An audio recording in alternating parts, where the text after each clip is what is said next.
तीसरी कविता जिसका नाम है ऑन हिज ब्लैकनेस, जिसको जॉन मिल्टन ने लिखा है। जॉन मिल्टन का जन्म 1608 ईस्वी में हुआ था और ये स्वर्गवास 1674 ईस्वी में हो गई। ऑन हिज ब्लैकनेस, जैसा कि टाइटल का नाम है, उनके अंधेपन होने पर राइटर अंधा हो जाता है अपनी 44 साल की आयु में, और जब उसकी आंखों की ज्योति चली जाती है तो वह किस प्रकार अपनी जीवन का वर्णन करता है, यही अपने जीवन का वर्णन उसने ऑन हिज ब्लैकनेस नामक कविता से इन पंक्तियों में दर्ज किया है। तो आइए हम लाइन बाय लाइन इस कविता का अध्ययन करते हैं। When I consider how my life is spent, ere half my days in this dark world and wide. When I consider, when माने जब, I माने मैं, consider सोचता हूँ, जब मैं सोचता हूँ, how my light, how माने किस प्रकार, my light मेरी रोशनी is spent चली गई है। जब मैं सोचता हूँ मेरी आंखों की ज्योति किस प्रकार चली गई है। ere half my days, ere माने पहले, हाफ माने आधी, माई डेज मेरे दिन, मेरे दिन से मतलब मेरी आयु, मेरी आधी आयु होने से पहले, इन दिस डार्क, इस अंधकार में, संसार में, एंड वाइड और विस्तृत संसार में। अर्थात इन दोनों पंक्तियों का अर्थ यह हुआ, जब मैं सोचता हूं कि किस प्रकार मेरी आंखों की ज्योति अपनी आधी आयु होने से पहले चली गई है, in this dark world and wide, और यह संसार विस्तृत और अंधकार में दिखाई प्रतीत होता है। कहने का मतलब यह है, जब इस पोइट की रोशनी चली गई है तो अब यह संसार उसके लिए बहुत बड़ा, विस्तृत और अंधकार में प्रतीत होता है, क्योंकि यहाँ पे राइटर ने मात्र 44 साल की उम्र में, 44 इयर्स की एज में वह अपनी आंखों की ज्योति को खो चुका है, इसीलिए उसे यह संसार अंधकार में और विस्तृत दिखाई प्रतीत पड़ता है। एंड दैट वन टैलेंट, और एक काव्य प्रतिभा, टैलेंट का मतलब ये है प्रतिभा, लेकिन वो प्रतिभा जो पोइट के पास होगी वो कौन सी प्रतिभा होगी, काव्य की। और एक काव्य प्रतिभा विच माने जो कि, is death to hide, hide माने छिपी हुई है, डेथ माने मृत्यु के समान, और एक काव्य प्रतिभा जो मृत्यु के समान छिपी हुई है। लॉजेस माने ठहरी हुई है, विद मी माने मुझ में, यूजलेस माने बेकार, जो कि मुझ में बेकार पड़ी हुई है। जब आंखों की ज्योति चली गई है तो जो भी काव्य प्रतिभा है उस कवि के अंदर, उसको उजागर करने में उसको बहुत दिक्कत का सामना करना पड़ रहा है। तो वही कवि कह रहा है कि एक काव्य प्रतिभा जो मुझ में मृत्यु के समान छिपी हुई है, लॉजेस विद मी, ठहरी हुई है, विद मी यूजलेस माने बेकार, वो मुझ में बेकार पड़ी हुई है। तो यद्यपि माई सोल, मेरी आत्मा, मोर बेंट, आतुर है, बहुत अधिक आतुर है। आतुर का मतलब ये है बहुत ज्यादा इच्छुक है, to serve therewith my maker, to serve माने सेवा करने के लिए, therewith my maker, my maker मतलब मुझे बनाने वाला, अर्थात वो ईश्वर जिसने मुझे बनाया है, जिसने मुझे काव्य प्रतिभा दी है, उसकी सेवा के लिए यद्यपि मेरी आत्मा बहुत अधिक आतुर है। एंड प्रेजेंट, और मैं प्रस्तुत करना चाहता हूं। माई ट्रू अकाउंट, अपना सच्चा लेखा जोखा, और मैं प्रस्तुत करना चाहता हूं अपना सच्चा लेखा जोखा। लेस्ट, ताकि ही रिटर्निंग चाइल्ड, चाइल्ड मींस फटकारे नहीं, डांटे नहीं। रिटर्निंग, जब मैं वापस जाऊं, मतलब वापस जाने से मतलब जब मैं इस दुनिया को छोड़ के जाऊं और उसी प्रभु के पास वापस लौटूं, तो वह प्रभु मुझे डांटे फटकारे। डोथ गॉड एग्जैक्ट डे लेबर, क्या ईश्वर परिश्रम कराने की आशा रखता है, इच्छा रखता है? लाइट डिनाइड, मेरी आंखों की ज्योति जाने के बाद भी, क्या ईश्वर आंखों की ज्योति खो जाने के बाद भी दिन भर परिश्रम कराने की इच्छा रखता है? आई फॉन्ड आस्क, मैंने मूर्खता पूर्व पूछा। बट पेशेंस, लेकिन धैर्य ने, टू प्रिवेंट, रोका, लेकिन धैर्य ने रोकते हुए कहा। दैट मर्मर, मतलब मेरी बड़बड़ाहट को रोका, और धैर्य ने सून रिप्लाइज, जल्दी ही उत्तर दे दिया। गॉड डॉथ नॉट नीड, कि भगवान को आवश्यकता नहीं है। आइदर मेंस वर्क और हिज और ऑन गिफ्ट्स, भगवान को ना तो मेंस वर्क का मतलब ये है व्यक्ति के कार्य की, भगवान को ना तो किसी व्यक्ति के कार्य की आवश्यकता है और हिज ऑन गिफ्ट्स, और ना ही वह अपने उपहार के बदले को चाहता है। मतलब भगवान ने जो उस कवि को काव्य प्रतिभा दी है उसके बदले में भी भगवान कुछ नहीं चाहता है, और ना ही वह किसी व्यक्ति के कार्य की उसे आवश्यकता है। वो केवल देने वाला है, बदले में तो कुछ चाहता ही नहीं। Who best bear, जो सबसे अच्छे तरीके से सहते हैं। His mild yoke, मतलब उस भगवान के द्वारा दिए हुए कष्टों को। माइल्ड योक एक तरीके से वो ज्वर होती है जो बैलों के ऊपर डाली जाती है, ठीक है, और उस ज्वर से मतलब ये होता है कष्ट। भगवान के द्वारा दिए हुए कष्टों को जो सबसे अच्छे तरीके से सहन करते हैं, वे सेवा करते हैं, हिम बेस्ट, मतलब उसकी सबसे अच्छी तरीके से। जो भगवान के द्वारा सबसे अच्छी तरीके से कष्ट सहन करते हैं, वे ही उसकी सबसे अच्छी सेवा करते हैं। हिज स्टेट, उसका राज्य, इज किंगली, राजशाही है। भगवान का जो राज्य होता है वो तो राजशाही होता है, राजा जैसा होता है। Thousand at his biding street, उसके हजारों देवदूत आज्ञा के लिए दौड़ते रहते हैं, तेज गति से दौड़ते रहते हैं उसकी आज्ञा के लिए। एंड पोस्ट, और ठहरे रहते हैं ओवर लैंड एंड ओशियन, पृथ्वी में और सागर में, पृथ्वी और सागर में वो ठहरे रहते हैं। विदाउट रेस्ट, बिना आराम किए हुए, मतलब जो राजा की स्थिति है वो कैसी है, मतलब भगवान की जो स्थिति है वो कैसी है, राजा जैसी है। और हजारों देवदूत तेज गति से उसकी आज्ञा के लिए दौड़ते रहते हैं, और वो पृथ्वी पर और महासागरों में ठहरे हुए हैं, विदाउट रेस्ट, बिना आराम किए हुए।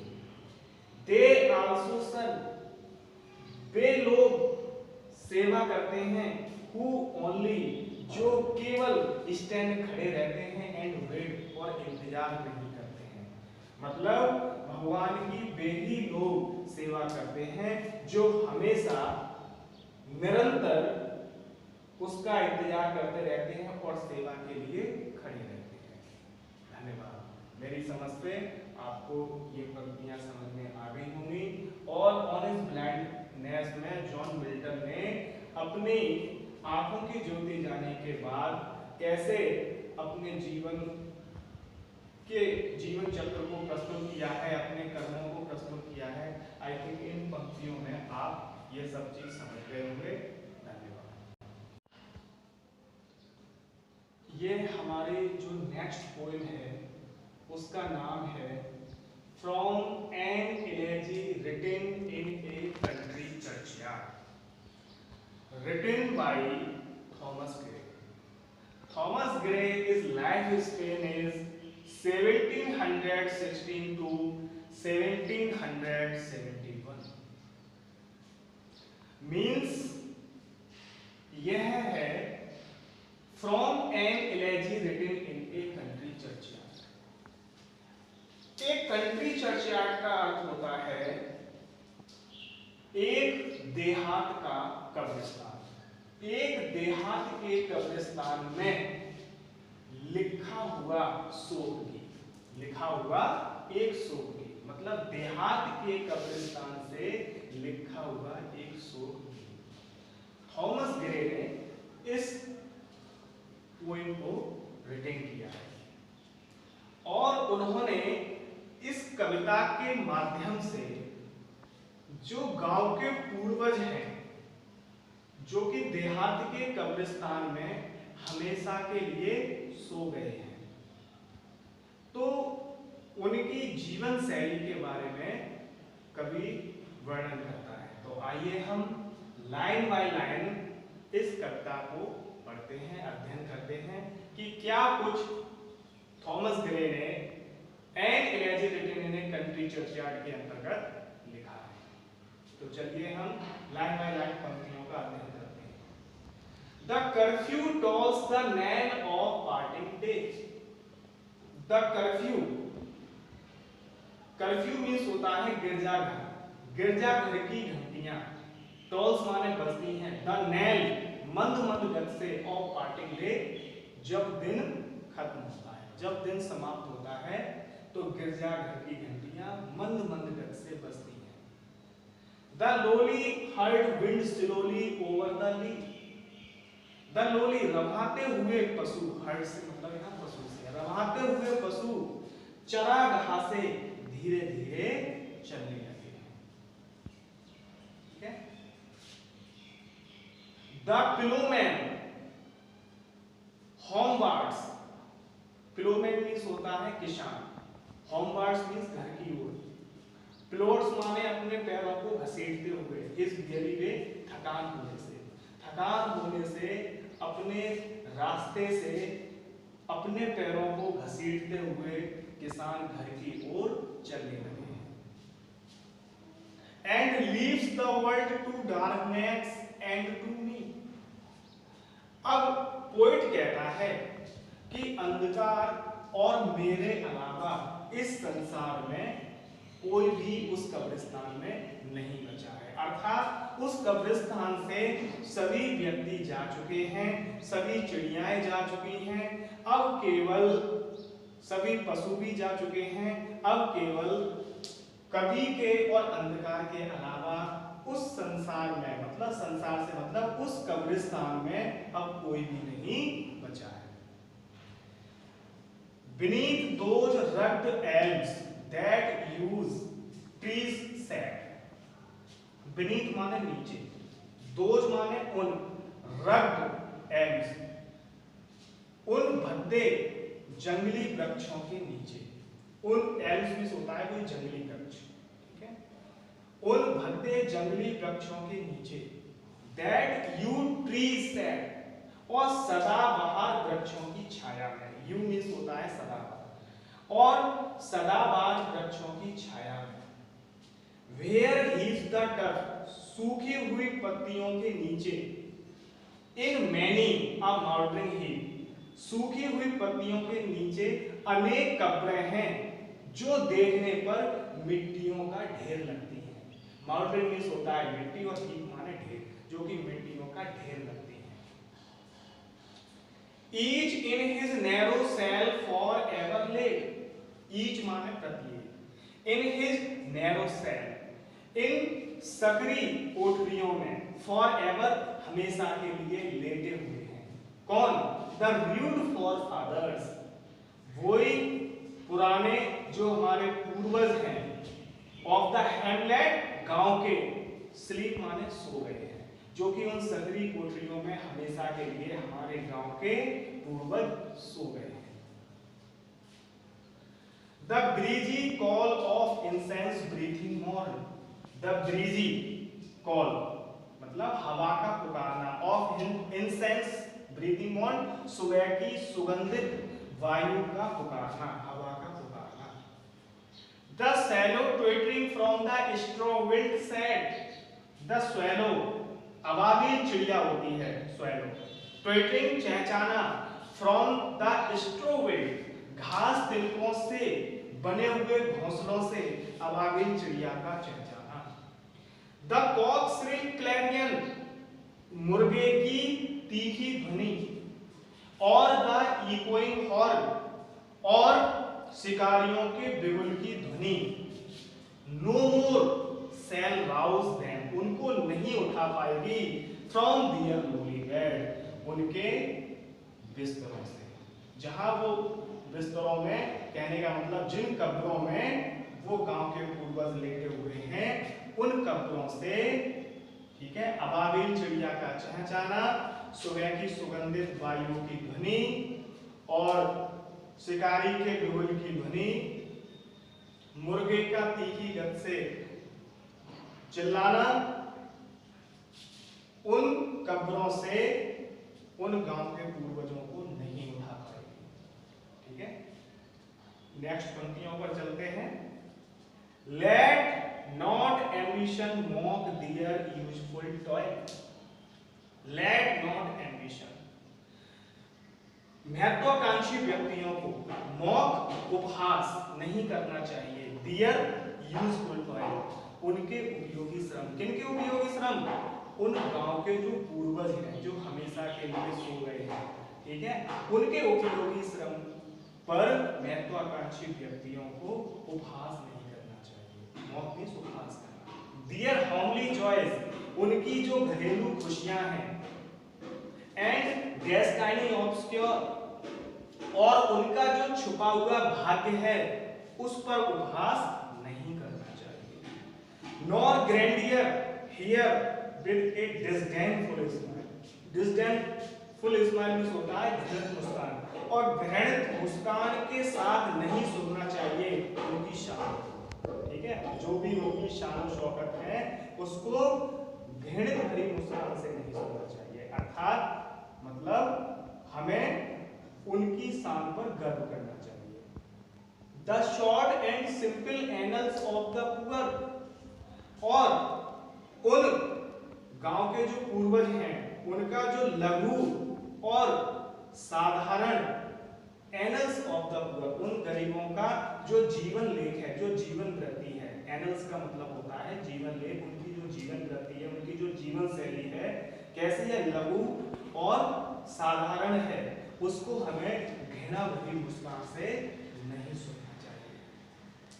The boast of heraldry, the pomp of power, heraldry means होता है उच्च कुल, और बोस्ट माने सेगी बहारने वाले, उच्च कुल में जन्म लेकर सेगी बहारने वाले। द पॉम्प ऑफ पॉवर, शक्ति का प्रदर्शन करने वाले, पॉम्प मींस होता है प्रदर्शन, पॉवर मींस होता है शक्ति, शक्ति का प्रदर्शन करने वाले। एंड ऑल दैट ब्यूटी, और वे सभी लोग जिनको ईश्वर ने सुंदरता दी है। All that wealth ever gave, और उनको ईश्वर ने बहुत सारा धन दिया है। अवेट्स माने इंतजार करती है, अलाइक माने एक जैसे, चाहे वो गरीब हो और चाहे वो अमीर हो। The inevitably hour, inevitably hour मतलब होता है अनिवार्य रूप से, आवर माने होता है समय, कहने का मतलब मृत्यु, मृत्यु जो होती है वो एक समान इंतजार करती है, चाहे वो गरीब व्यक्ति हो चाहे वो धनी व्यक्ति हो। द पथ्स ऑफ ग्लोरी, यश के जो रास्ते होते हैं, वैभव के जो रास्ते होते हैं, ले जाते हैं बट टू द ग्रेव, कहाँ? कब्र की ओर। वैभव के जो रास्ते होते हैं वो कब्र की ओर लेके जाते हैं। आई थिंक आपने इन पंक्तियों में जो हमारे गांव के पूर्वज हैं जिसका वर्णन थॉमस ग्रे ने किया है आप समझ चुके होंगे, और इस पंक्ति से हमें बहुत कुछ सीखने को मिला है। और आप इस पंक्ति को एक दो बार और वीडियो को रिवर्स करके देख सकते हैं, आपको अच्छे से समझ में आ जाएगा।